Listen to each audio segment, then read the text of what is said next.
Hello guys, good morning. কেমন আছো সবাই? স্বপন দেবনাথ ব্লগে 10,000 দিন ব্লগ ভিডিও চ্যালেঞ্জের ডে 25 ভিডিওতে তোমাদেরকে স্বাগত জানাই। আজ 24/1/2026, ঘড়িতে সময় সকাল 9:20। গুগল ওয়েদারে এখন 20 ডিগ্রি সেন্টিগ্রেড দেখা যাচ্ছে। ঠান্ডা তেমন নেই। আমি এখন রয়েছি নটহরিপুর। আজকে ব্লগটা আমি এখান থেকেই শুরু করছি।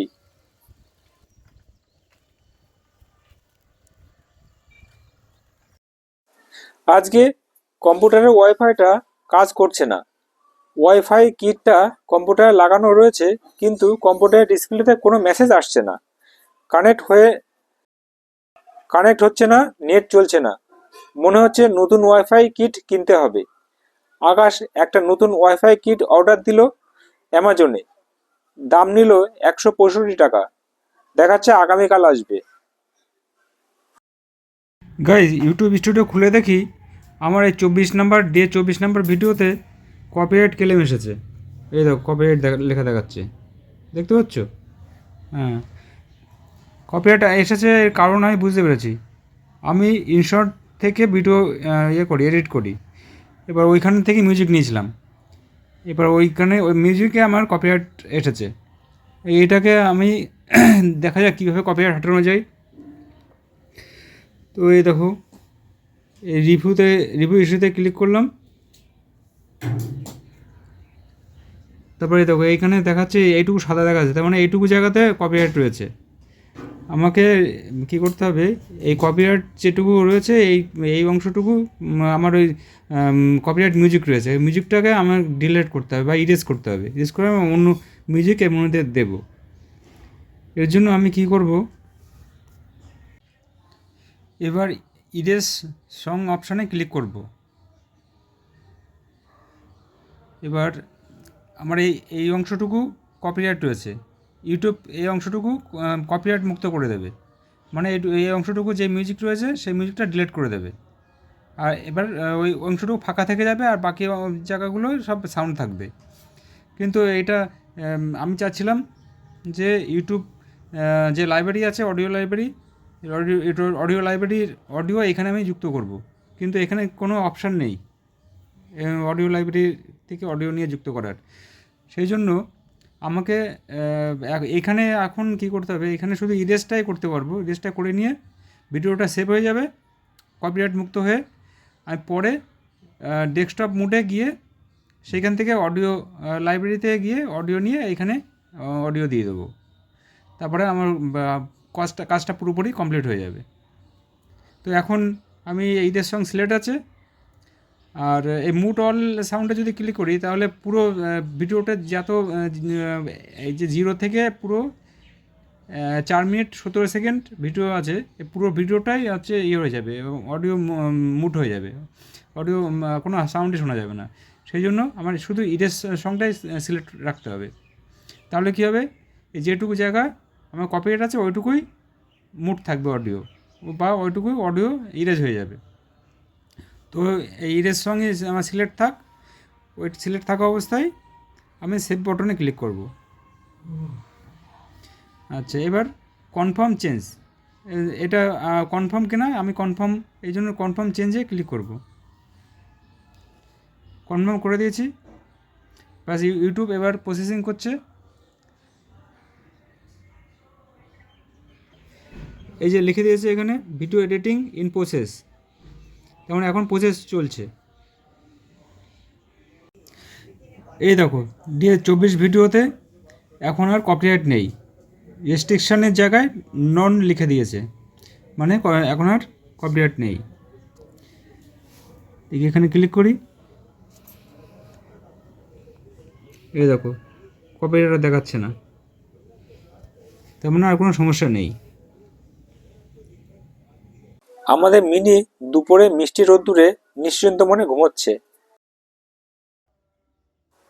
বেশ কদিন ধরে আকাশ বলছে আমার কানে ব্যথা করছে।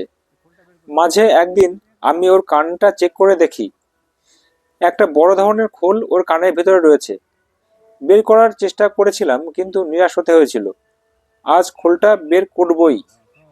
30 মিনিট আগে আকাশের কানের ভিতরে সিপ্লাক্স ডি 3 ফোঁটা দিয়ে দিলাম। 30 মিনিট অপেক্ষা করার পর আকাশের কান থেকে দেখো কত বড় একটা খোল বের করে দিলাম। এই তো দাদা ওই এই যে সেই ড্রপ আর খোল বের করার কোদালটা। রেলের রিজার্ভেশন টিকিট বুকিং করার জন্য আমি সাধারণত রেলওয়ে কানেক্ট অ্যাপ ব্যবহার করি। এবার ওই অ্যাপ আমি অনেকদিন ব্যবহার করিনি, তাই 6 মাস আগে একবার অন করে ওপেন করে আমি পাসওয়ার্ড দিয়ে লগ ইন করতে যাচ্ছিলাম। এবার তখন লগ ইন করতে গিয়ে পাসওয়ার্ড মনে হয় ভুল হয়ে গেছিলো, সেখন রং পাসওয়ার্ড বলছিল। এবার ওই রকম 4-5 বার আমি ট্রাই করার পরে অ্যাকাউন্টটা ডিঅ্যাক্টিভেট হয়ে যায়। এবার ডিঅ্যাক্টিভেট হয়ে যাওয়ার পরে আমি ওদের কাছে কমপ্লেন জানাই। কমপ্লেন জানালে মানে ওদের রেলওয়ে ইকোয়ারি বলে একটা সাইট আছে, সেখানে হচ্ছে ইয়ে করতে হয়, পাঠাতে হয় ইয়ে করে কমপ্লেন করে। এবার পাঠাতে গিয়ে ওরা ইয়ে করে টিকিট দেয়, মানে 15 সংখ্যার একটা সংখ্যার একটা টিকিট দেয়। এবার আমি ওয়েট করি, ওয়েট করার পরে ওরা বলে যে তোমার অ্যাকাউন্টটা ডিঅ্যাক্টিভেট হয়ে গেছে, আর অ্যাক্টিভেট করা যাবে না। এবার আমি মনে করলাম কি করা যাবে, তখন আবার ওদের কাছে ফোন করি। এবার ফোন করলে ওরা বলে যে তোমার নতুন ফোন নাম্বার নিয়ে আবার নতুন করে অ্যাকাউন্ট খুলতে হবে। এটা কি কোনোদিন সম্ভব হলো? ওই নাম্বার কত কিছু জায়গায় দেওয়া রয়েছে, ব্যাংকে দেওয়া রয়েছে, আধার কার্ডে দেওয়া রয়েছে। এবার যদি এরকম দেওয়া থাকে সব জায়গায় এই নাম্বার, এবার ওই নাম্বারকে আবার চেঞ্জ করে আবার নতুন নাম্বার নিলে কত সমস্যা হলো। সেই জন্য আমি আর কিছুই করিনি। যে তখন 4GB-তে জিজ্ঞাসা করলাম যে কি করা যায়। 4GB থেকে বললো যে কিছুদিন বাদে বাদে ওদের কাছে কমপ্লেন করো। তা আমি 6 মাস হয়ে গেল, তার মধ্যে মাঝখানে একবার কমপ্লেন করেছিলাম 3 মাস আগে। তখনও একই রকম দেখাচ্ছিল, তখনও বলছিল যে এখন হবে না, মানে নতুন অ্যাকাউন্ট করতে হবে আর নতুন নাম্বার নিয়ে। তো আমি দেখছি যে একই রকম ওরা রিপ্লাই করছে, তখন দেখে আরো ইয়ে করি, ওয়েট করি। তা আজ থেকে 6 মাস হয়ে গেল, আবার নতুন করে আবার অ্যাপ্লাই করেছিলাম ইকোয়াডিতে। অ্যাপ্লাই করাতে ওরা আবার কোনো মেসেজ করি, মানে এখনো পর্যন্ত কোনো রিপ্লাই দিইনি। 4 দিন হয়ে গেল, আজকে 20 তারিখে করেছিলাম, আজকে 24 তারিখ হয়ে গেছে। হ্যাঁ, এখনো কোনো রিপ্লাই করেনি। তাই এই জন্য আমি আবার ফোন করলাম ওদের অফিসিয়ালি নাম্বারে।